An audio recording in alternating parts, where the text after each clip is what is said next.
અમદાવાદમાં અકસ્માતમાં બનાવમાં સતત વધી રહ્યા છે ત્યારે વધુ 2 અકસ્માત થયા છે, જેમાં માનવ મંદિર પાસે ગત રાતે એક કાર ચાલકે પૂરપાટ ઝડપે આવતા સ્ટીયરિંગ પરનો કાબુ ગુમાવતા કારે 2 વાહનોને અડફેટે લીધા બાદ પાન પાર્લરમાં ઘૂસી હતી, જેના કારણે પાન પાર્લર પર ઉભેલા યુવકનું મોત થયું હતું. આ અકસ્માતમાં અન્ય 2 લોકો ઇજાગ્રસ્ત થયા છે. અકસ્માત કરનાર કાર ચાલકે દારૂ પીધેલી હાલતમાં મળી આવ્યો છે. એ ડિવિઝન ટ્રાફિક પોલીસ તો ગુનો નોંધી તપાસ શરૂ કરી છે. અમદાવાદ શહેરના માનવ મંદિર પાસે રાતે 10:30 વાગ્યાની આસપાસ એક સ્વિફ્ટ ગાડીના ચાલકે પૂરપાટ ઝડપે આવી રહ્યો હતો. કાર ચાલકે સ્ટીયરિંગ પરથી કાબુ ગુમાવતા કારે એક્ટિવા ચાલક અને બાઇક ચાલકને ટક્કર મારી હતી. બંનેને ટક્કર માર્યા બાદ કાર વિજય પાન પાર્લરમાં ઘૂસી હતી. આ દરમિયાન પાન પાર્લર પર ઉભેલા 27 વર્ષીય કલ્પેશ સોલંકીને ટક્કર મારી હતી. અકસ્માત દરમિયાન ઇજાગ્રસ્ત કલ્પેશ અને 2 વાહન ચાલકોને સારવાર માટે હોસ્પિટલ લઈ જવામાં આવ્યા હતા. સારવાર દરમિયાન કલ્પેશ સોલંકીનું મોત થયું હતું, જ્યારે 2 લોકોને ઇજાગ્રસ્ત થતાં હોસ્પિટલમાં દાખલ કરવામાં આવ્યા હતા. બનાવની જાણ થતાં પોલીસ સ્થળ પર પહોંચી હતી. પોલીસ સ્થળ પરથી કારોમાંથી એક વ્યક્તિને ધરપકડ કરી કારમાં બેઠેલો દારૂ પીધેલી હાલતમાં મળી આવ્યો હતો. એ ડિવિઝન ટ્રાફિક પોલીસે ગુનો નોંધી તપાસ શરૂ કરી છે.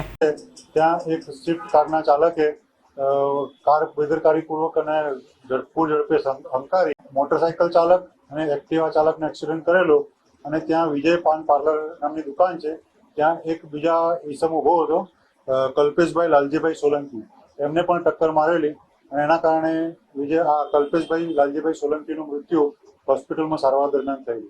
આ જે સ્વિફ્ટ ચાલક છે એ પોતે ઓલા ઉબેરમાં ગાડી ચલાવે છે અને એના મિત્રો સાથે વસ્ત્રાપુર તળાવની આજુબાજુ નાસ્તો કરવા માટે ગયા હતા અને ત્યાંથી પછી આ લોકો માનવ મંદિર ગુરુકુળ રોડ ઉપર આવ્યા હતા.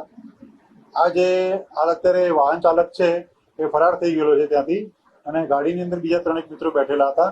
એમાંથી એક એમનો જે મિત્ર છે એ પકડાઈ ગયેલો છે અને દારૂ પીધેલી હાલતમાં મળી આવ્યો હતો.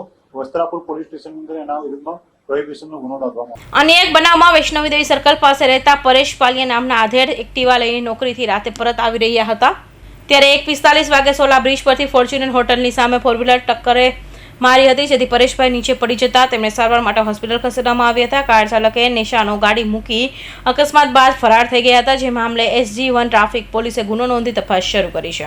કૌશિક પટેલનો report, Hind TV news, Surat.